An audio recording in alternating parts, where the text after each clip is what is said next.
Subscribe कीजिए गुरु ज्ञान channel को और बेल आइकन दबाइए लेटेस्ट वीडियो सबसे पहले देखने के लिए। हेलो नमस्कार दोस्तों, मेरा नाम है के उपाध्याय और आप देख रहे हैं गुरुजी आईएएस को। आज का ये वीडियो मौलिक अधिकारों के बारे में है कि भारतीय संविधान में मौलिक अधिकार क्यों शामिल किए गए हैं, कौन कौन से मौलिक अधिकार हैं और कौन से भाग में कौन से आर्टिकल से कौन से आर्टिकल तक इनका प्रावधान किया गया है। दोस्तों, ये हमारी पॉलिटी की सीरीज चल रही है। मैं आपको बता दूं कि यूपीएससी, पीसीएस और अन्य वनडे एग्जाम्स के लिए ये वीडियो आपके लिए हेल्पफुल हो सकती है। दोस्तों, अगर वीडियोस आपको पसंद आए तो चैनल को सब्सक्राइब करें, वीडियो को शेयर करें ताकि ज़्यादा से ज़्यादा लोगों का इस वीडियो से फ़ायदा हो सके। तो चलिए हम शुरू करते हैं अपने नए चैप्टर मौलिक अधिकारों को।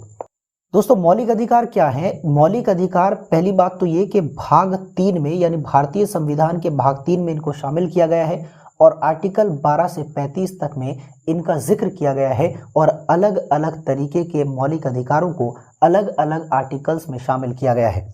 इससे पहले कि हम इन आर्टिकल्स को देखें, हम ये जानते हैं कि अधिकार क्या होते हैं। देखिए दोस्तों, अधिकार क्या है? सीधा सा सिंपल सा एक फंडा ये है, हम ये जानने की कोशिश करते हैं कि अधिकार क्या है, क्योंकि कई बार कुछ शब्द या कुछ क्वेश्चंस ऐसे होते हैं जो दिखते तो बहुत सरल हैं लेकिन उनका उत्तर उतना ही कठिन हो जाता है, हम दे नहीं पाते हैं। ठीक है, तो अधिकारों को अगर हम सिंपल भाषा में समझें कि अधिकार क्या होते हैं, तो अधिकार ऐसी परिस्थितियां होती हैं, वो सिचुएशंस होती हैं जिसमें व्यक्ति अपना पूर्ण विकास कर सकता है। ठीक है, यानी कि अगर आपको एग्जाम्पल के तौर पर हम देखें तो आपको व्यवसाय करने का अधिकार है, ठीक है, और शिक्षा का अधिकार है। अगर आपको शिक्षा प्राप्त होती है तो आप अपना मानसिक विकास कर सकते हैं, और अगर मानसिक विकास कर सकते हैं तो दुनिया के लिए बहुत सी चीज़ें आप क्रिएट कर सकते हैं। ठीक है, उसके साथ साथ आप बिजनेस कर सकते हैं, लोगों को रोजगार दे सकते हैं। यानी कि अधिकार वो परिस्थितियां होती हैं जिसमें व्यक्ति अपना मानसिक और फिजिकली विकास कर सकता है, अपना ही नहीं समाज का भी विकास कर सकता है। तो इसीलिए कहा गया है, एक तो पॉइंट यानी कि दो परिभाषाएं हैं। पहली तो ये कहती है कि कोई ऐसा दावा जो समाज और सरकार के द्वारा स्वीकार्य हो। मतलब ये कि अगर कोई व्यक्ति किसी चीज पर दावा करता है कि हाँ भाई ये मेरी चीज है और समाज और सरकार उसको मान ले कि हाँ भाई ये आपकी है। जैसे एग्जाम्पल के तौर पर मैं देखूं कि भाई शिक्षा क्या है कि सभी व्यक्तियों को प्राप्त अधिकार है, और शिक्षा पर कोई भी व्यक्ति अपना दावा जता सकता है कि भाई मुझे शिक्षा प्राप्त करने का अधिकार है और मैं तो प्राप्त करके रहूंगा। ये समाज के लिए भी मान्य है और उसके साथ साथ सरकार यानी कि वहां पर जो शासन व्यवस्था है उसके लिए भी मान्य है। तो इसका मतलब यह है कि एक तो वो परिस्थितियां हैं और दूसरे वो दावे हैं जो व्यक्ति कर सकता है और सामने वाले को उसे स्वीकारना होगा। दूसरी परिभाषा ये कहती है अधिकार जीवन की वह परिस्थितियां हैं जिसके अभाव में कोई भी व्यक्ति अपना पूर्ण विकास नहीं कर सकता। अगर व्यक्ति को समानता के अधिकार या स्वतंत्रता के अधिकार से वंचित कर दिया जाए तो व्यक्ति अपना विकास नहीं कर सकता। वो स्वतंत्र रूप से कुछ बोल नहीं सकता, कुछ कर नहीं सकता, लोगों के साथ में समानता का व्यवहार नहीं हो सकता। ठीक है, उसी के साथ दूसरा उदाहरण यह है कि व्यवसाय का अधिकार, यानी कि अगर व्यक्ति से व्यापार करने का अधिकार छीन लिया जाए तो वो अपनी आजीविका कैसे चलाएगा, अपना पेट का पालन पोषण कैसे करेगा, अपने परिवार का पालन पोषण कैसे करेगा। ठीक है, तो ये कुछ उदाहरण है। मतलब ये कि जो अधिकार हैं वो व्यक्ति के जीवन की वो परिस्थितियां हैं जिसके अभाव में या जिसके न मिलने पर व्यक्ति अपना पूर्ण विकास नहीं कर सकता। और दूसरा ये कहा गया है कि जो अधिकार हैं वो ऐसे दावे हैं जो किसी व्यक्ति के द्वारा किए जाते हैं और वो समाज और सरकार के लिए मान्य होते हैं और वो सरकार या समाज उन्हें स्वीकार भी करता है। ठीक है भाई, अब आगे बढ़ते हैं और ये जानते हैं कि अधिकार कितने प्रकार के होते हैं और कौन कौन से अधिकार होते हैं।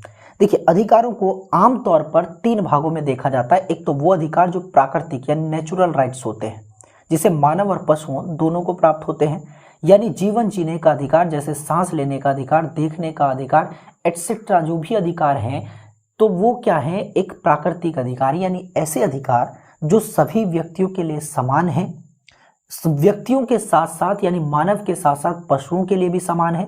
यानी कि वो अधिकार जो नेचर ने हमें दिए हैं, जैसे सांस लेने का अधिकार। आप किसी व्यक्ति को ये नहीं बोल सकते कि भाई आपने 1 किलो सांस ले लिया, अब दोबारा आप सांस नहीं ले सकते, या आपका आज का कोटा पूरा हो गया, कल से आपको सांस नहीं मिलेगा।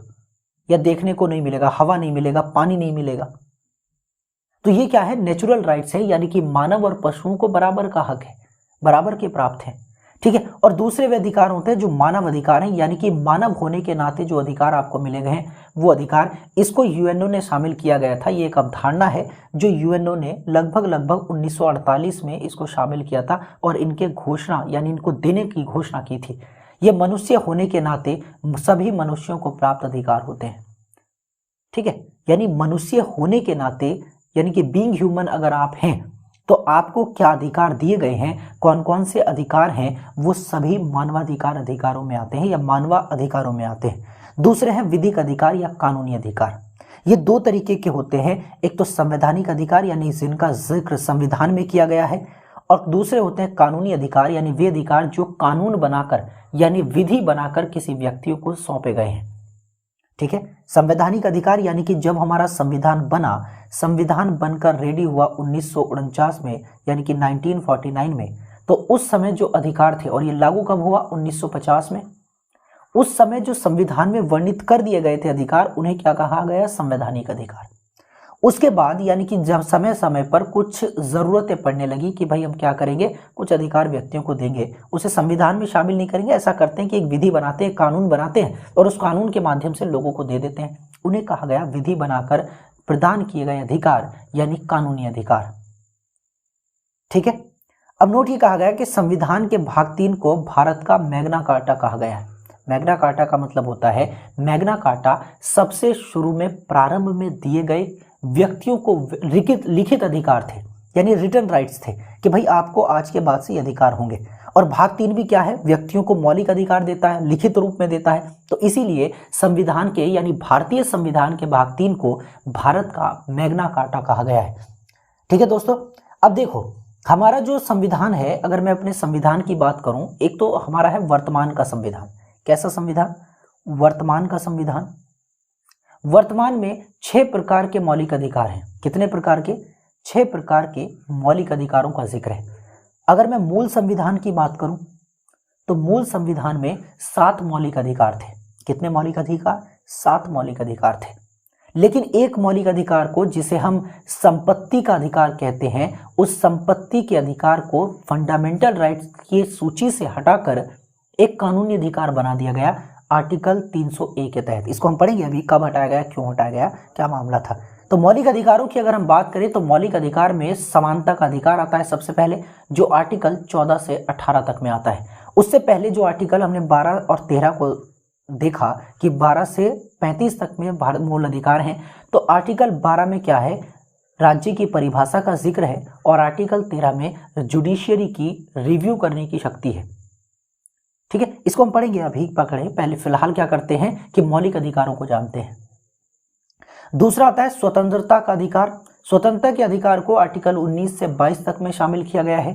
शोषण के विरुद्ध अधिकार है कि भाई शोषण के विरुद्ध अधिकार यानी कि आर्टिकल 23 से 24 तक में इसका जिक्र है।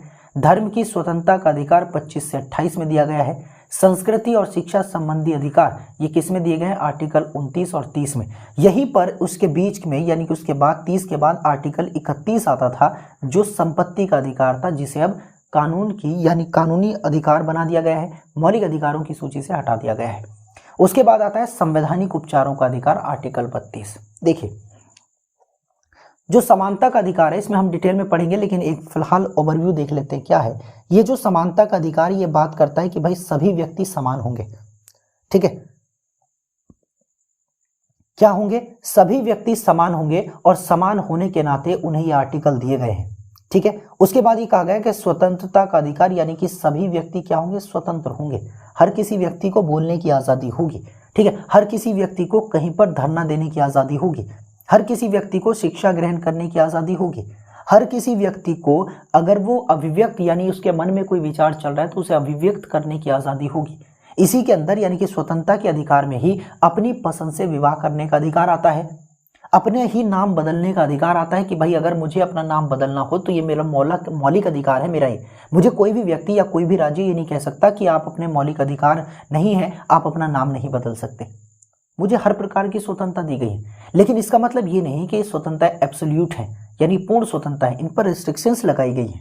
ठीक है, आगे चलें तो शोषण के विरुद्ध अधिकार आता है जो आर्टिकल 23 और 24 में होता है। मतलब ये कि किसी भी व्यक्ति के विरुद्ध अगर शोषण होता है, किसी भी व्यक्ति का शोषण होता है तो उसके विरुद्ध ये अधिकार है आर्टिकल 23 और 24। ये कहते हैं सभी व्यक्तियों को इनसे संरक्षण देते हैं। मतलब ये कि किसी भी व्यक्ति से शोषण नहीं किया जा सकता, किसी भी व्यक्ति का, ठीक है, किसी भी व्यक्ति की खरीद बिक्री नहीं की जा सकती, यानी उसे बेचा या खरीदा नहीं जा सकता, दास प्रथा को नहीं लाया जा सकता, उसके साथ साथ बच्चों को खतरनाक कार्यों में नहीं लगाया जा सकता। ठीक है, समझ रहे, ये सारे के सारे अधिकार शोषण के विरुद्ध अधिकारों की बात करता है। बलात् श्रम और बेगार श्रम भी आता है इसमें। ठीक है, यानी आप किसी से फ्री में काम नहीं करवा सकते और इसके साथ साथ आप किसी से कम मजदूरी देकर ज्यादा काम नहीं करवा सकते। ये भी कौन से आर्टिकल में है? शोषण के विरुद्ध अधिकार, ये 23 से 24 आर्टिकल में है। इसके बाद आता है धर्म की स्वतंत्रता।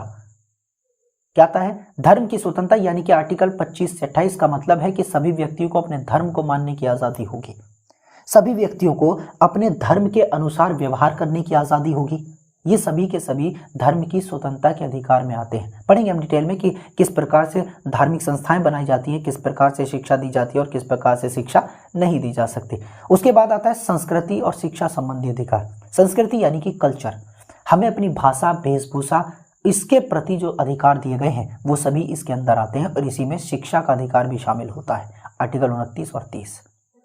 ठीक है, उसके बाद एक लास्ट बचता है जिसे कहते हैं संवैधानिक उपचारों का अधिकार। उपचार यानी रेमेडीज, कॉन्स्टिट्यूशनल रेमेडीज। उपचार यानी कि इलाज, इसका मतलब यानी कि आर्टिकल 32 या संवैधानिक जो उपचारों का अधिकार है, ये आर्टिकल आपको अगर आपके फंडामेंटल राइट्स का उल्लंघन होता है तो सुप्रीम कोर्ट जाने का अधिकार देता है।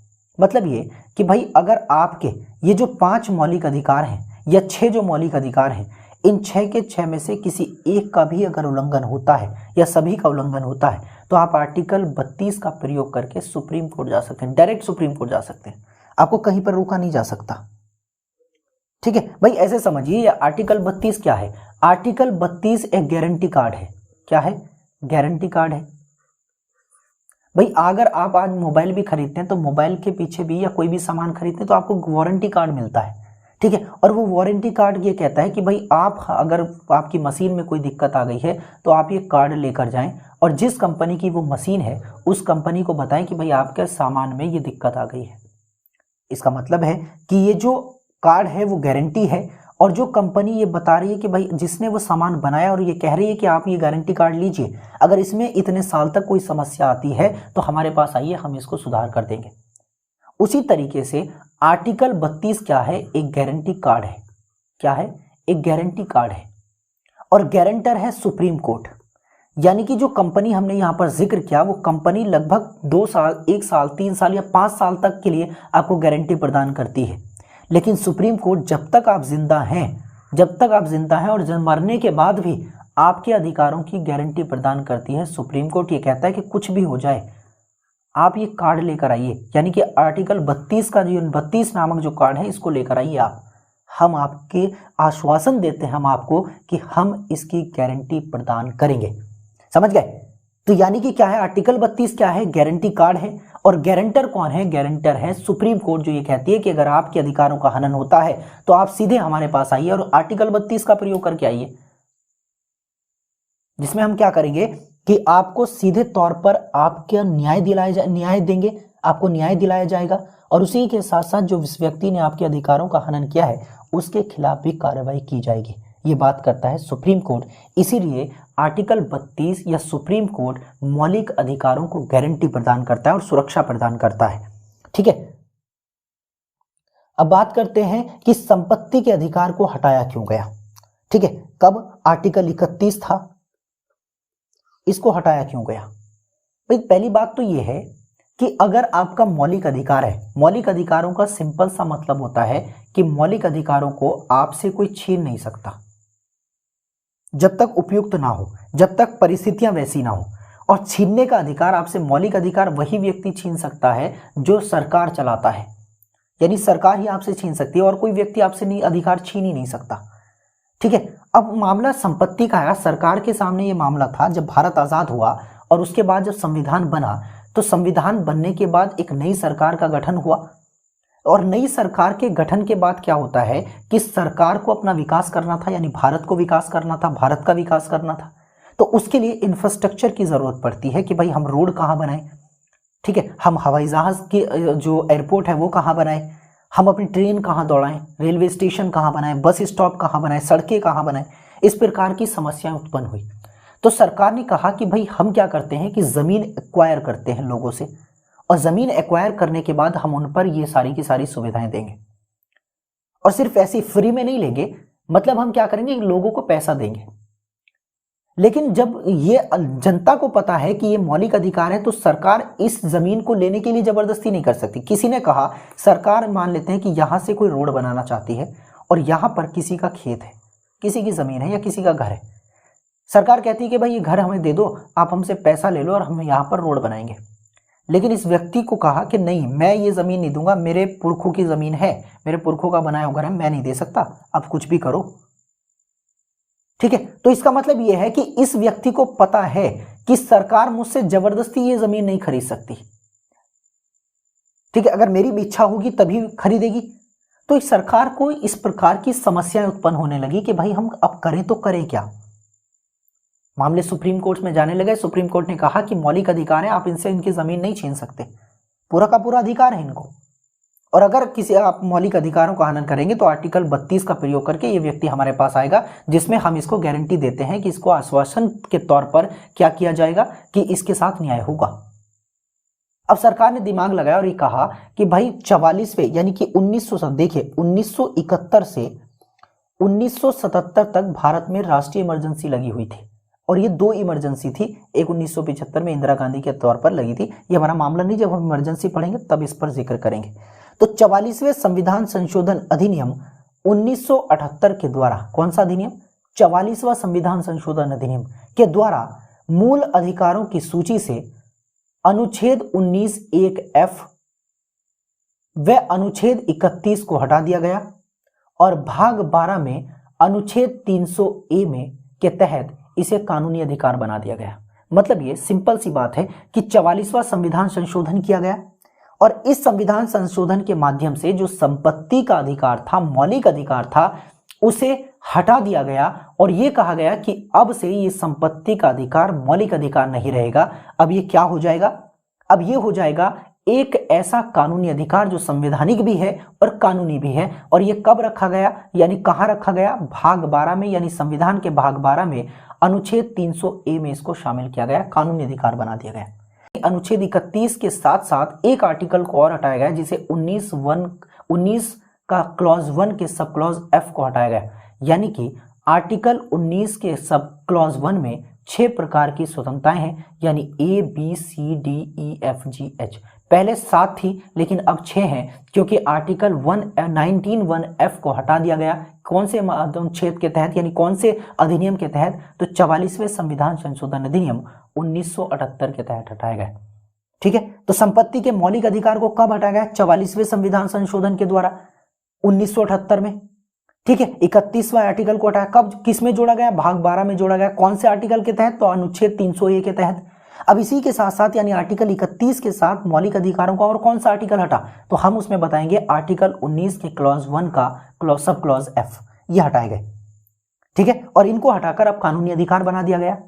तो अब इसके बाद अगर हम बात करें मूल अधिकारों की विशेषताओं की, कि मूल अधिकारों की विशेषताएं क्या होती हैं, ठीक है। तो इसमें क्या कहा गया कि मौलिक अधिकारों के निम्न विश्लेषण, यानी अधिकारों का विश्लेषणों की हम बात करें तो क्या है, पहला तो ये कि जो केवल नागरिकों को प्राप्त हैं, यानी एक तो वे अधिकार, देखिए मौलिक अधिकार सिर्फ नागरिकों को प्राप्त नहीं है, ये व्यक्तियों और नागरिकों यानी दोनों को प्राप्त है। पहली बात तो ये आर्टिकल 15, 16, 19, 29 और 30, यानी आर्टिकल 15, 16, 19, 29 और 19 और 30, ये जो आर्टिकल है, यानी कि जो 5 आर्टिकल है, ये केवल नागरिकों को प्राप्त है। किनको, केवल नागरिकों को प्राप्त है। बाकी इसके अलावा जो फंडामेंटल राइट्स हैं वो नागरिकों और व्यक्तियों दोनों को प्राप्त है, लेकिन 15, 16, 19, 29 और 30 ये केवल नागरिकों को प्राप्त हैं, व्यक्तियों को प्राप्त अधिकार नहीं है। दूसरा इसमें कहा गया कि जो अन्य सभी व्यक्तियों यानी नागरिक, विदेशी लोगों या कानूनी व्यक्ति जैसे परिषद एवं कंपनी आदि को प्राप्त है, वे सभी अधिकार 12 से 35 यानी 12 से 35 तक, अगर उनमें से हम ये 5 अधिकार हटा दें तो वो केवल अधिकार जो है व्यक्तियों और नागरिकों और कंपनी वगैरह सबको प्राप्त हैं। लेकिन ये सिर्फ अधिकार जो है 15, 16, 19, 29 और 30 ये केवल और केवल नागरिकों को प्राप्त अधिकार है। ठीक है, आगे कहा गया कि न्यायोचित हैं, इनका हनन होने पर अदालत जाया जा सकता है। कौन से आर्टिकल के तहत? आर्टिकल 32 के तहत कहाँ जा सकते हैं? Supreme court. और आर्टिकल 226 के तहत कहाँ जा सकते हैं? हाई कोर्ट जा सकते हैं। मतलब ये कि इनकी प्रकृति जो है, इनका जो नेचर है वो न्यायोचित है।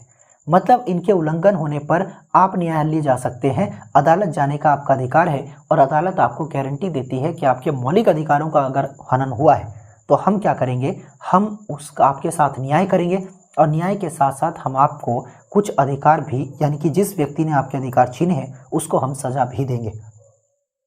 देखिए आगे क्या कहा गया कि ये जो अधिकार हैं ये असीमित नहीं है और राज्य इन पर प्रतिबंध लगा सकता है। यानी कि अगर राज्य चाहे तो इन पर प्रतिबंध लगा सकता है, इनमें कमी या बढ़ोतरी किया जा सकता है, ये असीमित नहीं है। यानी ऐसा नहीं है कि मौलिक अधिकार व्यक्तियों को सभी प्रकार के अधिकार प्रदान करता है, उस पर कोई रेस्ट्रिक्शंस ही नहीं है, यानी आपको जो करना है करो, ऐसा नहीं है, उस पर रेस्ट्रिक्शंस लगाई गई हैं। ठीक है, क्या लगाई गई है? रेस्ट्रिक्शंस यानी प्रतिबंध लगाए गए हैं और ये कहा गया है कि आप अपनी शक्तियों का प्रयोग या अपने अधिकारों का प्रयोग उस हद तक या उस सीमा तक कर सकते हैं जिस सीमा तक किसी सामने वाले व्यक्ति या नागरिक के अधिकारों का हनन ना हो। क्लियर है? आगे कहा गया इसमें के मूल अधिकार व्यक्तियों को राज्य के खिलाफ प्राप्त अधिकार है। यानी मौलिक अधिकारों की अगर मैं बात करूं तो ये राज्य के प्रति नकारात्मक प्रकृति के हैं। क्यों है? क्योंकि मौलिक अधिकार क्या करते हैं कि राज्य के खिलाफ, यानी राज्य की जो शक्ति है उस पर प्रतिबंध लगाते हैं। यानी कि राज्य व्यक्तियों के साथ मनमाना व्यवहार नहीं कर सकता। अगर वो ऐसा करेगा तो उसके मौलिक अधिकारों का हनन माना जाएगा और अगर मौलिक अधिकारों का हनन हुआ तो आर्टिकल 32 के तहत ये मौलिक अधिकार है कि आप न्यायालय जा सकते हैं। इसमें आगे कहा गया कि सर्वोच्च न्यायालय इन्हें गारंटी व सुरक्षा प्रदान करती है। किनको? मौलिक अधिकारों को सुरक्षा और गारंटी, यानी गारंटी कार्ड और गारंटर का एग्जाम्पल हमने समझा था, तो इसे दोबारा समझने की जरूरत नहीं है। आगे देखें कि ये स्थायी प्रकृति के नहीं है, यानी परमानेंट नहीं है। संसद इनमें आर्टिकल 368 का प्रयोग करके इन्हें घटा या बढ़ा सकती है, यानी इनमें कमी और बढ़ोतरी कर सकती है। हमने 31वें आर्टिकल को देखा था, संपत्ति के मौलिक अधिकार को। तो संपत्ति के अधिकार को आर्टिकल 368 के तहत का प्रयोग करते हुए संविधान में संशोधन किया गया और उसे हटा दिया गया।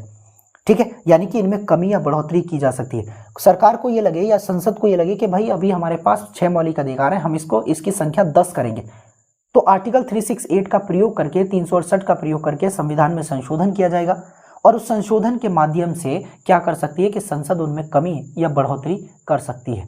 आगे की बात करें तो राष्ट्रीय आपातकाल के दौरान अनुच्छेद 21 और 20 को छोड़कर इन्हें निलंबित किया जा सकता है, यानी सस्पेंड किया जा सकता है। यानी कि आर्टिकल 20 और 21 ही ऐसे 2 आर्टिकल हैं पूरे के पूरे मौलिक अधिकार में जिन्हें किसी भी आपातकालीन परिस्थिति या किसी भी कारण से निलंबित या सस्पेंड नहीं किया जा सकता। ठीक है, बाकी सबको सस्पेंड किया जा सकता है कि भाई नहीं है, हम क्या है, किसी को बोलने से रोका जा सकता है, किसी को कहीं जाने से रोका जा सकता है, लेकिन आर्टिकल 20 और 21 को किसी भी कंडीशन में निलंबित नहीं किया जा सकता। आगे आर्टिकल को एक नोट है, इंपॉर्टेंट नोट है, कहता है कि आर्टिकल 19 में वर्णित 6 अधिकारों को केवल बाह्य आपातकाल के आधार पर ही स्थगित किया जा सकता है, आंतरिक आपातकाल के आधार पर नहीं। मतलब ये कि आर्टिकल 19 में जो 6 प्रकार की स्वतंत्रताएं दी गई हैं या अधिकार दिए गए हैं उन्हें तभी वंचित किया जा सकता है या उन्हें तभी छीना जा सकता है अगर राष्ट्रीय आपातकाल लगा हो, और राष्ट्रीय आपातकाल भी बाह्य आपातकाल यानी बाह्य युद्ध के आधार पर लगा हो, तभी जाकर आर्टिकल 19 में वर्णित जितनी भी स्वतंत्रताएं हैं उन पर प्रभावित होंगी या वे प्रभावित होंगे। ठीक है, लेकिन अगर यही राष्ट्रीय आपातकाल आंतरिक आपातकाल के आधार पर लगे, आंतरिक विद्रोह या सशक्त विद्रोह के आधार पर लगे, तो इस आधार पर आर्टिकल 19 का कोई भी क्लॉज या कोई भी स्वतंत्रता निलंबित नहीं होगी। आगे कहा गया कि सैन्य शासन के दौरान इनका कार्यान्वयन रोका जा सकता है। यानी मान लेते हैं कहीं पर सैन्य शासन लागू हो, तो सैन्य शासन लागू होने के बाद या होने से जब तक वो लागू रहेगा तब तक वहाँ के व्यक्तियों के या नागरिकों के मौलिक अधिकार सस्पेंड रहेंगे और जो भी अधिकार लागू किए जाएंगे वो सेना या सैन्य शासन के आधार पर किए जाएंगे। ठीक है भाई, चलिए हम अगली क्लास में बढ़ेंगे। तो दोस्तों हम आगे देखेंगे कि क्या मूल अधिकारों में संशोधन किया जा सकता है या नहीं किया जा सकता। ठीक है, और उस मामले में जब संविधान के मामले को लेकर सुप्रीम कोर्ट के पास ये मामला जाता है कि भाई संविधान में संशोधन किया जाए या ना किया जाए, तो उस कंडीशन के बारे में हम जानेंगे कि क्या प्रक्रिया या क्या चीज़ें रही हैं सुप्रीम कोर्ट के बारे में।